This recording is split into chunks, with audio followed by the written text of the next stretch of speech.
सम शनिश्चराय नमः। बोलिए शनि देव महाराज की जय। आइए आज के वीडियो में हम शनिवार व्रत कथा का श्रवण करेंगे। शनिवार के दिन शनि देव की पूजा अर्चना की जाती है और उनके निमित्त व्रत रखा जाता है। पीपल के वृक्ष के नीचे सरसों के तेल का दीपक जलाया जाता है और उस सरसों के तेल में थोड़ा सा काला तिल भी डालना अनिवार्य माना जाता है। अधिकांश व्यक्ति इस मिथ्या भ्रम से ग्रसित होते हैं कि शनि देव एक क्रूर धन संपत्ति के हरण करता और अनिष्टकारक देव हैं, परंतु यह तो उनकी शक्तियों का केवल एक पक्ष है। दूसरी ओर अपने भक्तों की सभी मनोकामनाएं पूर्ण करने वाले अत्यंत कृपालु देवता भी हैं श्री शनि देव जी। राजा को रंग और रंक को राजा, कोढ़ी को कमनीय काया का स्वामी और दुराचारी को श्री संपन्न धर्मात्मा बनाना श्री शनि देव के लिए सहज ही संभव है। बोलिए शनि देव महाराज की जय। आइए अब शनि देव का ध्यान करते हुए हम शनिवार की व्रत कथा का श्रवण करते हैं। ओम सम शनिश्चराय नमः। शनिवार व्रत कथा। एक समय सूर्य, चंद्रमा, मंगल, बुध, बृहस्पति, शुक्र, शनि, राहु और केतु इन 9 ग्रहों में विवाद हो गया कि हम में सबसे बड़ा कौन है। जब आपस में कोई निश्चय ना हो सका तो सब देवराज इंद्र के पास गए और कहने लगे कि आप सब देवताओं के राजा हैं, इसलिए आप हमारा न्याय करके बताएं कि हम 9 ग्रहों में सबसे बड़ा कौन है। राजा इंद्र इनका प्रश्न सुनकर घबरा गए और कहने लगे कि मुझ में सामर्थ्य नहीं है जो किसी को बड़ा या छोटा बतला सकूं। मैं अपने मुख से कुछ नहीं कह सकता। हाँ, एक उपाय हो सकता है। इस समय पृथ्वी पर राजा विक्रमादित्य बहुत बड़े न्याय करता हैं, अतः आप सब जाकर उनसे फैसला करा लें। यह सुनकर सभी ग्रह देवता चलकर भूलोक में जाकर राजा विक्रमादित्य की सभा में आकर उपस्थित हुए और अपना प्रश्न राजा के सामने रखा। राजा उनकी बात सुनकर बड़ी चिंता में पड़ गए कि मैं अपने मुख से किसको बड़ा और किसको छोटा बताऊंगा। जिसको छोटा बतलाऊंगा वही क्रोध करेगा। परंतु उनका झगड़ा निपटाने के लिए राजा ने एक उपाय सोचा और उसने सोना, चांदी, कांसा, पीतल, सीसा, रांगा, जस्ता, अभ्रक और लोहा धातुओं के 9 आसन बनवाए। सब आसनों को क्रम से जैसे सोना सबसे पहले और लोहा सबसे पीछे बिछाया।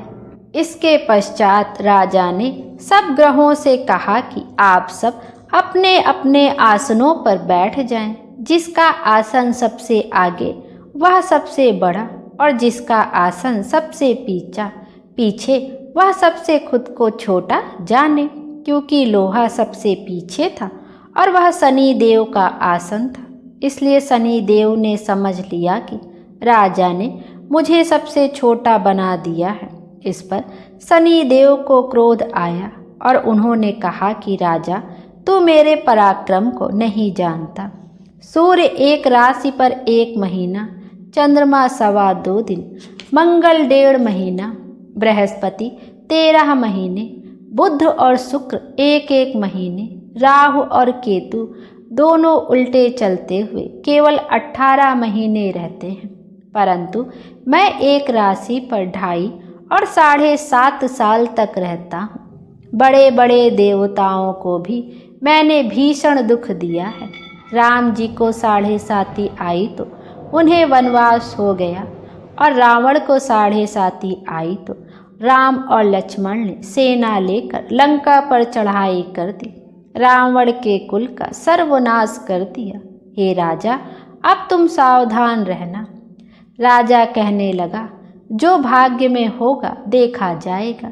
उसके बाद अन्य ग्रह तो प्रसन्नता के साथ चले गए, परंतु शनि देव बड़े क्रोध के साथ वहां से सिधारे। कुछ काल व्यतीत होने पर जब राजा को 7.5 की दशा आई तो शनिदेव घोड़ों का सौदागर बनकर अनेक सुंदर घोड़ों सहित राजा की राजधानी में आए। जब राजा ने सौदागर के आने की खबर सुनी तो अपने अश्वपाल को अच्छे अच्छे घोड़े खरीदने की आज्ञा दी। अश्वपाल ऐसे अच्छे नस्ल के घोड़े देखकर और उनका मूल्य सुनकर चकित हो गया और तुरंत ही जाकर राजा को खबर दी। राजा उन घोड़ों को देखकर एक अच्छा सा घोड़ा चुनकर उस पर सवारी करने के लिए चढ़ा। राजा के पीठ पर चढ़ते ही घोड़ा जोर से भागा। घोड़ा बहुत दूर एक बड़े जंगल में जाकर राजा को छोड़कर अंतर्ध्यान हो गया। इसके बाद राजा अकेला जंगल में भटकता रहा। बहुत देर के पश्चात राजा ने भूख और प्यास से दुखी होकर भटकते भटकते एक ग्वाले को देखा। ग्वाले ने राजा को प्यास से व्याकुल देखकर पानी पिलाया। राजा की उंगली में एक अंगूठी थी, वह उसने निकालकर प्रसन्नता के साथ ग्वाले को दे दी और शहर की ओर चल दिया। राजा शहर में पहुंचकर एक सेठ की दुकान पर जाकर बैठ गया और अपने आप को उज्जैन का रहने वाला तथा अपना नाम बीका बतलाया। सेठ ने उसको कुलीन मनुष्य समझकर जल आदि पिलाया। भाग्यवश उस दिन सेठ की दुकान पर बिक्री बहुत अधिक हुई। तब सेठ उसको भाग्यवान पुरुष समझकर भोजन कराने के लिए अपने साथ ले गया। भोजन करते समय राजा ने एक आश्चर्य की बात देखी कि खूंटी पर हार लटक रहा है और वह खूंटी उस हार को निगल रही है। सेठ को कमरे में हार न मिला तो सबने यही निश्चय किया कि सिवाय बीका के और कोई इस कमरे में नहीं आया, अतः अवश्य ही उसी ने हार चोरी किया है। 5-7 आदमी इकट्ठे होकर उसको फौजदार के पास ले गए। फौजदार ने उसको राजा के सामने उपस्थित कर दिया और कहा कि यह आदमी तो भला प्रतीत होता है, चोर नहीं मालूम होता, परंतु सेठ जी का कहना है कि इसके सिवाय और कोई घर में आया ही नहीं, अवश्य ही इसी ने चोरी की है। राजा ने आज्ञा दी कि इसके हाथ पैर काटकर चौरंगिया किया जाए। राजा की आज्ञा का तुरंत पालन किया गया और बीका के हाथ पैर काट दिए गए। कुछ काल व्यतीत होने पर एक तेली उसको अपने घर ले गया। बीका कोल्हू पर बैठा हुआ अपनी जुबान से बैल हाँकता रहा। कुछ वर्षों में शनि की दशा समाप्त हो गई। एक रात को वह वर्षा ऋतु के समय मल्हार राग गाने लगा। उसका गाना सुनकर उस शहर के राजा की कन्या उस राग पर मोहित हो गई और दासी को खबर लाने के लिए भेजा कि शहर में कौन गा रहा है। दासी सारे शहर में फिरती फिरती क्या देखती है कि एक तेली के घर में चौरंगिया राग गा रहा है। दासी ने महल में आकर राजकुमारी को सब वृतांत सुना दिया। बस उसी क्षण राजकुमारी ने यह प्रण कर लिया कि चाहे कुछ भी हो, मुझे इस चौरंगिया के साथ विवाह करना है। माता ने कहा, पगली, यह क्या बात कह रही है? तुझको किसी देश के बड़े राजा के साथ ब्याह जाएगा। कन्या कहने लगी कि माताजी, मैं अपना प्रण कभी नहीं तोड़ूंगी। माता ने चिंतित होकर यह बात राजा को बताई। जब महाराज ने भी आकर यही समझाया कि मैं अभी देश देशांतर में अपने दूत भेजकर सुयोग्य, रूपवान एवं बड़े से बड़े गुणी राजकुमार के साथ तुम्हारा विवाह करूंगा, ऐसी बात तुमको कभी नहीं विचारनी चाहिए। कन्या ने कहा, पिताजी, मैं अपने प्राण त्याग दूंगी, परंतु किसी दूसरे से विवाह नहीं करूंगी। इतना सुनकर राजा ने क्रोध से कहा, यदि तेरे भाग्य में ऐसा ही लिखा है तो जैसी तेरी इच्छा हो वैसा ही कर। राजा ने तेली को बुलाकर कहा कि तेरे घर में जो चौरंगिया है उसके साथ मैं अपनी कन्या का विवाह करना चाहता हूँ। अपने घर जाकर विवाह की तैयारी करो। राजा ने उसी समय राजकुमारी का विवाह चौरंगिया विक्रमादित्य के साथ कर दिया। रात्रि को शनि देव ने विक्रमादित्य को स्वप्न दिया, राजा देखो, मुझको छोटा बतलाकर तुमने कितने दुख उठाए। राजा ने क्षमा मांगी। शनि देव ने प्रसन्न होकर विक्रमादित्य को हाथ पैर दिए। तब राजा ने कहा, महाराज मेरी एक प्रार्थना स्वीकार करें कि जैसा दुख आपने मुझे दिया है ऐसा और किसी को ना दे। शनि देव ने कहा कि तुम्हारी यह प्रार्थना स्वीकार है। जो मनुष्य मेरी कथा सुनेगा या कहेगा उसको मेरी दशा में कभी किसी प्रकार का दुख नहीं होगा, और जो नित्य ही मेरा ध्यान करेगा और चींटियों को आटा डालेगा उसके सब मनोरथ पूर्ण होंगे। इतना कहकर शनि देव अपने धाम को चले गए। राजकुमारी की आँख खुली तो उसने अपने पति के हाथ पांव देखे तो उसे बड़ा आश्चर्य हुआ। राजा ने अपना समस्त हाल कहा कि मैं उज्जैन का राजा विक्रमादित्य हूँ। यह बात सुनकर राजकुमारी अत्यंत प्रसन्न हुई। प्रातःकाल राजकुमारी से उसकी सखियों ने पूछा तो उसने अपने पति का समस्त वृतांत कह सुनाया। सब ने बहुत प्रसन्नता प्रकट की और कहा कि ईश्वर ने आपकी मनोकामना पूर्ण कर दी। जब उस सेठ ने यह सुना तो वह सेठ विक्रमादित्य के पास आया और उनके पैरों में गिरकर क्षमा मांगने लगा कि आप पर मैंने चोरी का दोष लगाया, अतः आप मुझको जो चाहें दंड दें। राजा ने कहा, मुझ पर शनि देव का प्रकोप था, इसी कारण यह सब दुख मुझको प्राप्त हुआ। इसमें तुम्हारा कोई दोष नहीं।